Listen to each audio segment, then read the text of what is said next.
بوجه الكريم وسلطان القديم من الشيطان الرجيم بسم الله رب اشرح لي صدري ويسر لي امري واحلل عقدة من لساني يفقهوا قولي۔ زکوٰۃ اہل قرابت صدقات کے اولین مستحق ہیں۔ زکوٰۃ و صدقات کے وقت اس امر کا خیال رکھنا بھی ضروری ہے کہ ان کے اولین مستحق آدمی کے درجہ بدرجہ اپنے قرابت دار ہیں۔ قرابت داروں کے حقوق کی ادائیگی، جس میں غریب اور بے سہارا افراد کی اعانت اور دستگیری شامل ہے، حقوق العباد میں دوسرے نمبر پر ہے۔ سب سے پہلے آدمی کے والدین ہیں اور دوسرے نمبر پر اس کے دیگر قریب ترین رشتہ دار ہیں۔ اگر انسان کے پاس اہل خانہ اور والدین کی کفالت کے بعد کچھ مال بچ رہے تو اسے درجہ بدرجہ اپنے قریب ترین رشتہ داروں پر خرچ کرنا چاہیے، اور اسی کو شریعت میں صلہ رحمی کہتے ہیں۔ اس صلہ رحمی سے دو گنا اجر ملتا ہے، ایک صلہ رحمی کا اور دوسرا صدقے کا۔ اس سلسلے میں کچھ احادیث وہ ان کے اوپر نظر ڈال لیتے ہیں۔ جیسے ترمذی کی حدیث ہے، مسکین پر صدقہ صرف ایک صدقہ ہے، لیکن قرابت مند پر یہ دو چیزیں ہیں، ایک صدقہ اور دوسرا صلہ رحمی۔ صحیح مسلم کی حدیث ہے، وہ دینار جو اللہ کی راہ میں خرچ کیا جائے، اور وہ دینار جو گردن آزاد کرانے میں صرف کیا جائے، اور وہ دینار جو کسی مسکین پر صدقہ کیا جائے، اور وہ دینار جو اپنے گھر والوں پر خرچ کیا جائے، ان میں سب سے زیادہ اجر و ثواب اس دینار کا ہے جو آدمی اپنے اہل و عیال پر خرچ کرے۔ اسی طریقے سے سنن نبی داؤد کی حدیث ہے، نبی کریم صلی اللہ علیہ وسلم نے صدقہ کرنے کا حکم دیا تو ایک شخص نے کہا میرے پاس ایک دینار ہے، آپ نے فرمایا اسے اپنے نفس پر خرچ کر۔ اس نے کہا میرے پاس ایک اور ہے، آپ نے فرمایا اسے اپنے بچوں پر خرچ کر۔ اس نے کہا میرے پاس ایک اور ہے، آپ نے فرمایا اسے اپنی بیوی پر خرچ کر۔ اس نے کہا میرے پاس ایک اور دینار ہے، فرمایا اسے اپنے خادم پر خرچ کر۔ اس نے کہا میرے پاس ایک اور بھی ہے، آپ نے فرمایا اس کے بعد پھر تم بہتر جانتے ہو کہ کون زیادہ قریب اور مستحق ہے۔ رسول اکرم صلی اللہ علیہ وسلم نے ایک مرتبہ عورتوں کو صدقے کی ترغیب دی تو اس پر حضرت عبداللہ بن مسعود کی بیوی حضرت زینب اور ایک اور انصاری عورت جن کا نام بھی زینب ہی تھا، دونوں نے اپنے اپنے شوہر ہی پر صدقہ کرنے سے متعلق رسول اللہ صلی اللہ علیہ وسلم سے استفسار کیا۔ آپ صلی اللہ علیہ وسلم نے فرمایا، نسائی کی حدیث ہے، ہاں اس طرح تمہیں دو اجر ملیں گے، ایک صدقے کا اور دوسرا صلہ رحمی کا۔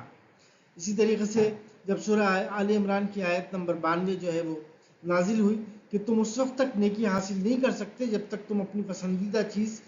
اللہ کی راہ میں خرچ نہ کرو، نازل ہوئی تو حضرت ابو طلحہ انصاری رضی اللہ عنہ رسول اللہ صلی اللہ علیہ وسلم کے پاس آئے اور کہا میرے پاس سب سے زیادہ قیمتی اور محبوب مال بیرہا کا باغ ہے، خیال رہے کہ مدینہ کا یہ کھجور کا سب سے بڑا باغ تھا، اس آیت پر عمل کرتے ہوئے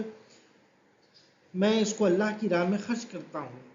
آپ جہاں مناسب سمجھیں اسے تقسیم کر دیں۔ آپ صلی اللہ علیہ وسلم نے اس وقت انہیں یہ مشورہ دیا کہ اسے اپنے ہی رشتہ داروں میں تقسیم کر دیں، چنانچہ انہوں نے اسے اپنے رشتہ داروں اور چچا زاد بھائیوں کے درمیان وہ تقسیم کر دیا۔ ذہن میں رہے کہ بدسلوکی کے باوجود اہل قرابت سے حسن سلوک اور صلہ رحمی کی تاکید کی گئی ہے۔ یعنی صلہ رحمی پر عمل صرف اس صورت میں موقوف نہیں ہے کہ رشتہ دار جو ہیں ان سے آپ کے تعلقات صحیح ہوں، وہ آپ کے لیے خیر خواہانہ جذبات رکھتے ہوں، بلکہ اس پر عمل ہر صورت میں ضروری اور فرض ہے۔ کوئی رشتہ دار آپ سے عداوت رکھتا ہے، بدسلوکی کرتا ہے، تعلقات کو صحیح طریقے سے نبھانے کی کوشش نہیں کرتا اور آپ کے برادرانہ جذبات کو آپ کی کمزوری اور ذلت پر محمول کرتا ہے، تاہم غریب اور مستحق امداد بھی ہے، تو ایسے رشتہ دار کی امداد اور اعانت اس کی تمام تر کوتاہیوں کے باوجود آپ پر فرض ہے۔ محض ان رشتہ داروں کی کفالت و اعانت جو آپ سے نیاز مندانہ تعلقات رکھیں شریعت کی نظر میں صلہ رحمی نہیں، بلکہ یہ جیسے کہ سورہ رحمان کی آیت نمبر 60 ہے کہ حل جزاء الاحسان الا الاحسان کی ایک صورت ہے، اس سلسلے میں قطع نظر وہ نہیں کرنا چاہیے۔ اور ایک حضرت عبداللہ بن عمر کی سے مروی حدیث ہے، اس سے بات کچھ وہ سمجھ میں آ جاتی ہے کہ رسول اللہ صلی اللہ علیہ وسلم نے فرمایا، بخاری کی حدیث ہے، بدلے میں حسن سلوک صلہ رحمی نہیں کہ وہ تعلق رکھے تو تم بھی رکھو، وہ منقطع کر لے تو تم بھی ایسا کر لو۔ اصل صلہ رحمی یہ ہے کہ قطع رحمی کرنے والے کے ساتھ صلہ رحمی کی جائے۔ حضرت ابو ہریرہ رضی اللہ تعالیٰ عنہ فرماتے ہیں ایک آدمی نے آ کر عرض کیا اے اللہ کے رسول میرے کچھ رشتہ دار ہیں، میں ان سے صلہ رحمی کرتا ہوں لیکن وہ قطع رحمی کرتے ہیں، میں ان سے حسن سلوک کرتا ہوں لیکن وہ بدسلوکی سے پیش آتے ہیں، میں ان کے معاملات میں بردباری سے کام لیتا ہوں لیکن وہ میرے ساتھ جہالت پر اتر آتے ہیں، اب میں کیا کروں؟ آپ صلی اللہ علیہ وسلم نے فرمایا، مسلم کی حدیث ہے،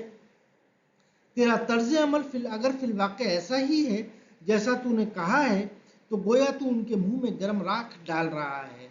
یعنی اس کا نتیجہ ان کے حق میں بہت برا ہے، اور جب تک تیرا طرز عمل ایسا رہے گا تیرے ساتھ اللہ تعالیٰ کی طرف سے ایک خاص مددگار جو ہے وہ رہے گا۔